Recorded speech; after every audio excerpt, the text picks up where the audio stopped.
ভারতের নির্বাচন কমিশনের বিড়ালের মার প্রথম রাত্রেই দেওয়া উচিত ছিল। তা না হলে তো বাংলার প্রবাদ বাক্যগুলো সত্যতা হারিয়ে ফেলে। স্মরণাতীত কাল ধরে চলে আসা প্রবাদ বাক্যগুলোর মূল্য হারিয়ে যায়। ভারতের নির্বাচন কমিশন যদি প্রথম রাতেই বিড়াল মারত, তাহলে নির্বাচন কমিশনকে এই দিন দেখতে হতো না। নির্বাচন কমিশন যদি প্রথমেই 5 জন সরকারি আধিকারিককে জেলে পুরতে পারত, তবে এসআইআরের কাজটা সঠিকভাবে হতো। কিন্তু নির্বাচন কমিশন মনে করেছিল বিড়াল শেষ রাতে মারব। কোনটি ঠিক আর কোনটি ভুল তা সময়ই বলবে।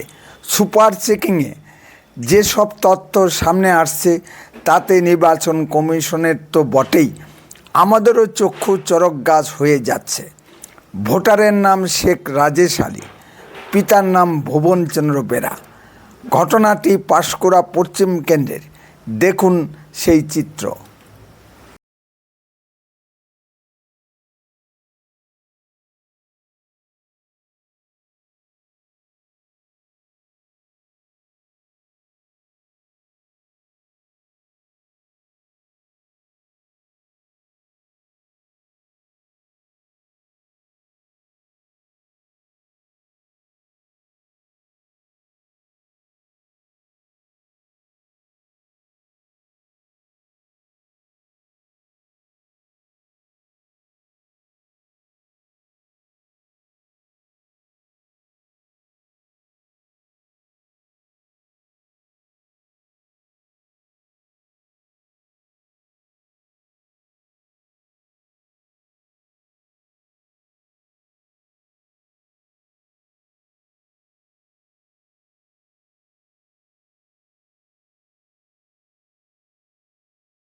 দেখুন, আবার অনেকের জন্মের পূর্বেই বার্থ সার্টিফিকেট ইস্যু হয়ে গেছে।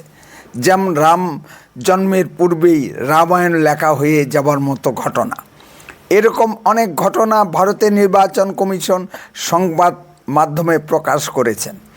অনেকেই আবার বাইরের রাজ্য থেকে ইস্যু করা মাধ্যমিক বার্থ সার্টিফিকেট ডকুমেন্ট হিসেবে জমা দিয়েছে।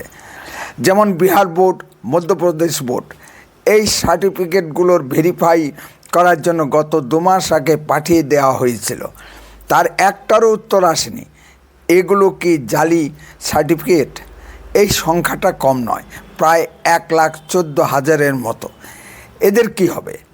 মমতা প্রশাসনের দায়িত্বপ্রাপ্ত ইআরও এবং এইইআরওরা সব তথ্য ফাউন্ড ওকে অ্যান্ড ভেরিফাইড বলে আপলোড করে দিয়েছে।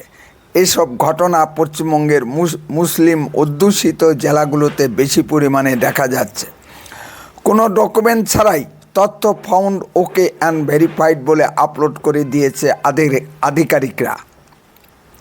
পশ্চিমবঙ্গে এরকম আধিকারিক খুঁজলে হাজার হাজার বের হবে। মোটামুটিভাবে 12 জন আধিকারিককে সাসপেন্ড করার কথা বলেছে নির্বাচন কমিশন।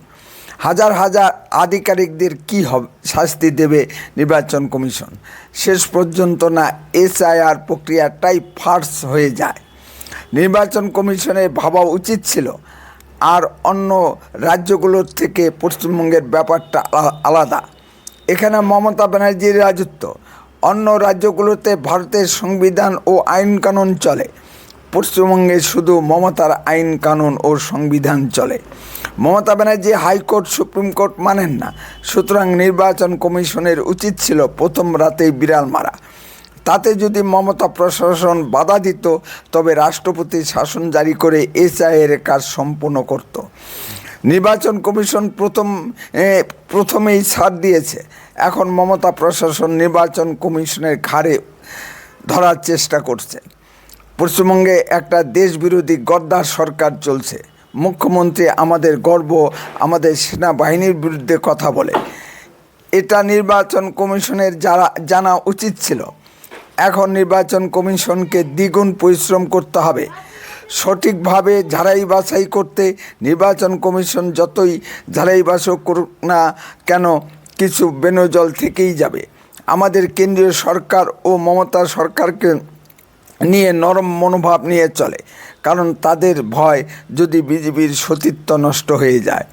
নমস্কার, আপনারা শুনছেন উত্তরে কণ্ঠ থেকে আমি প্রভাত বসাক, তুফানগঞ্জ, কোচবিহার। শুধু দর্শক মণ্ডলী, আপনারা যেখান থেকে আমার প্রতিবেদনটি শুনছেন তাদের সকলের প্রতি প্রীতি ও শুভেচ্ছা রইল। আশা করি ভালো আছেন। চ্যানেলটিকে সাবস্ক্রাইব ও লাইক শেয়ার করে সকলকে দেখার সুযোগ করে দিন।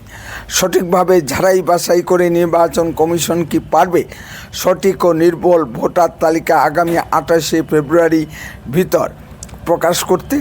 আমার মনে হয় পারবে না। প্রথমেই যদি জাস্টিক স্টেপ নিত, হয়তো মমতা প্রশাসনের সঙ্গে চূড়ান্ত ঝামেলায় জড়িয়ে পড়ত। তখনই হয়তো এসপার কি ওসপার হয়ে যেত। মমতা প্রশাসনের সঙ্গে নরম মনোভাবে কাজ হবে না। আইনের প্রভিশন থাকা সত্ত্বেও নির্বাচন কমিশন কেন প্রথম 5 জন আধিকারিককে সাসপেন্ড করতে মমতা প্রশাসনকে অনুরোধ করলো? এখানেই মমতা ব্যানার্জি নির্বাচন কমিশনের দুর্বলতা টের পেয়ে যায় এবং সেই মতো মাথায় চেপে বসে। নির্বাচন কমিশন কতজনকে সাসপেন্ড করবেন? ঠকবাজতে গা উজাড় হবে। এদিকে আবার মমতা ব্যানার্জি বলেছেন নির্বাচন কমিশন যাদের সাসপেন্ড করেছে তিনি তাদের প্রমোশন দেবেন। এটা কিভাবে সম্ভব? কেন্দ্র সাসপেন্ড করবে আর রাজ্য প্রমোশন দেবে? তাহলে ভারতের সংবিধানের কি হবে? আমি বলি না আমাদের রাজ্যের সংবিধান সংকটে পড়ে গেছে। পরিত্রাণের উপায় কি? একমাত্র উপায় রাষ্ট্রপতির শাসন। সেটা আবার কেন্দ্রীয় সরকারের অপছন্দ।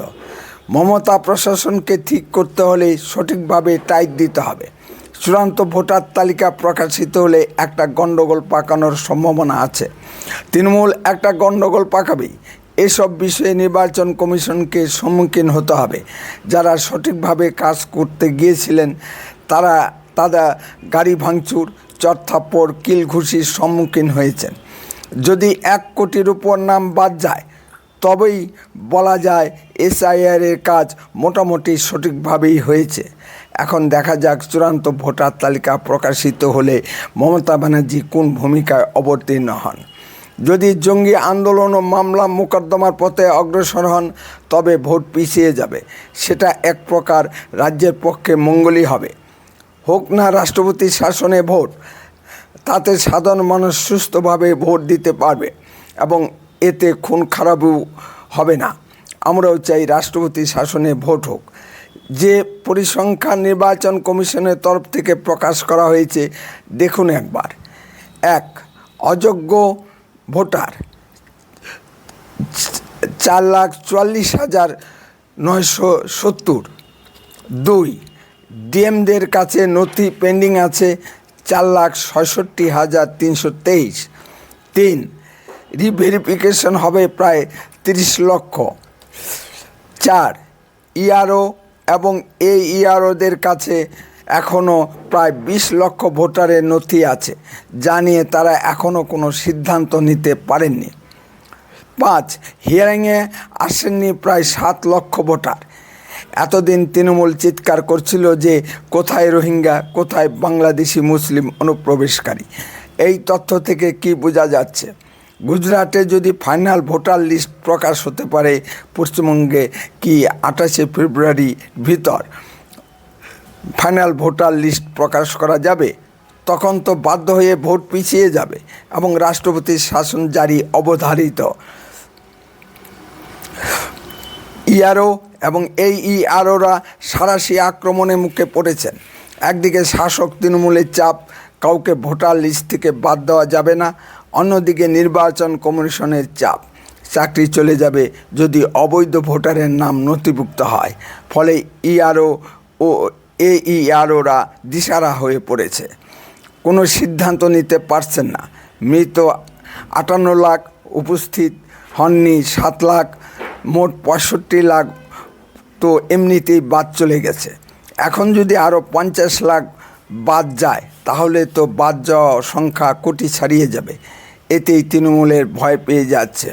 এই জন্যই তৃণমূল পুরানো লিস্টে ভোট করাতে চাচ্ছে। যদি আপনাদের কিছু বলার থাকে কমেন্টে বলুন। আর লক্ষ্য রাখুন উত্তরের কণ্ঠের পর্দায়। চ্যানেলটিকে সাবস্ক্রাইব করুন। বন্দে মাতরম, ভারত মাতা কি জয়।